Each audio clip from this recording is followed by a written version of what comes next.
I don't know where I would be. If I'm being honest, I don't know where I would be in my life if I didn't have that safety net of the Rock Trust helping me through the most difficult times.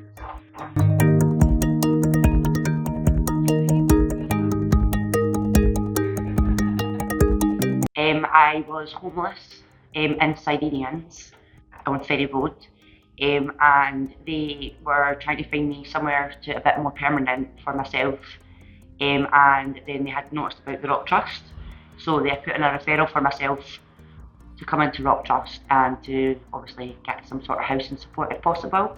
I was introduced to Gary to begin with. He was my worker that was to begin with, but then he progressed on to the manager, so then I was allocated to Colin. And I got my first house through the Rock Trust, and I went and stayed in the flat at Rossi Place. I don't know if you still have that flat or not, but that was my first house. I was there for 6 months, a bit of a turbulent time in my life, so it was. I was having house parties every weekend, having people in my house that shouldn't have been there, wasn't gatekeeping at all, not very well. Then to the stage that I was almost getting evicted from one of the Rock Trust flats. But then I found out I was pregnant, and I managed to turn myself around and quieten down a little bit and managed to get the mummy baby flat at Pulrick Street.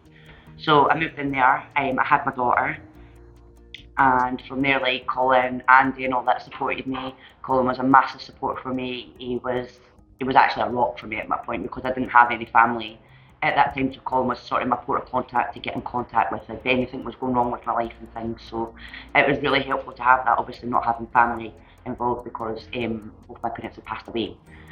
So I didn't have any family members, and I was no longer in contact with my carers at that point due to my turbulent lifestyle.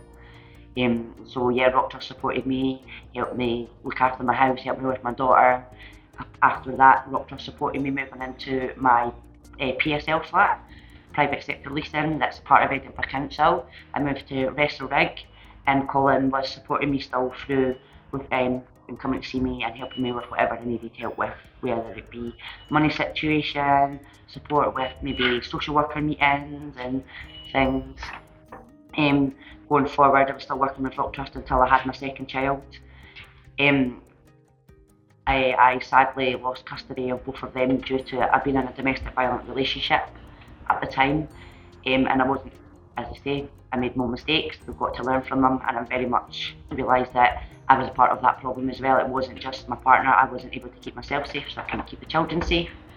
So they were accommodated, and Colin used to support me by taking me through, and he would supervise the contact so that I could still see my children and things, so that was nice as well. And Colin would come and support me at any panels that I had at that time.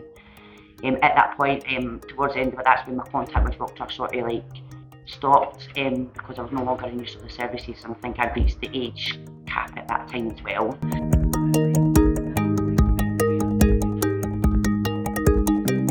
And the way that they supported me was like a parent would do, making sure that you had everything you needed, pointing you in the right directions of things that you could do. But I would definitely say they were my port of go-to. I didn't have anybody else to talk to, so if I needed that, even still being a young person, needed that parental advice, it was the Rock Trust that was giving it to me at that point. It wasn't anybody else, because I didn't have that family network to turn to.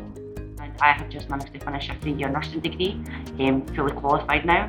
I have got my first job in the St Columbus Hospice just down the road, and I'm really looking forward to it. I feel like Rock Trust, as I said, they really were like a rock for me, like a safety net and things. They were the people that made sure that I didn't go as far off of the rails as I maybe possibly could have with the sort of situation that I've got, because I'm quite an impulsive person. I've got ADHD, so I think before I leap. I say what I say before I think. And I feel like the Rock Trust sort of helped me manage that a lot better as well, like managing my ADHD, because I am unmedicated. I feel like they helped me with coping mechanisms for my ADHD, and all the lessons that I learned through the Rock Trust have helped me apply them to my future life, where I turn my life around, and now I've got my 3 children at home. I see my 2 older children all the time. I have them overnight, we go on holidays and things together. So I think the turning point was when I realised what I was doing, and Colin was speaking to me and helping me through the situation with my 2 youngest children. And I think that's when the light bulb switched, through the support and things that Colin, all the information and advice Colin was giving me. That's when the penny dropped, and I realised I really need to get back onto these tracks and not off this rugged road that I've taken myself out.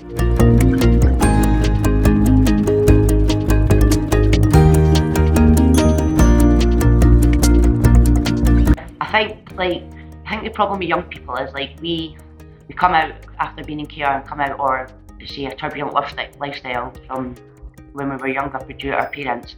I feel like when we come into a world like the big bad world as it is really, isn't it? Like we're not prepared for what we need because we've not had that stability that maybe a normal family has. And I feel like we are quite traumatised, and there is a stigma as well around care kids. They feel like we're all bad, we're not going to do nothing with our lives, all that sort of things, you know, because of the statistics that are there that in front of us. I would just say to the support workers, like your young person might not seem like they're responding to what you're doing, but subconsciously it's probably helping them more than you realise.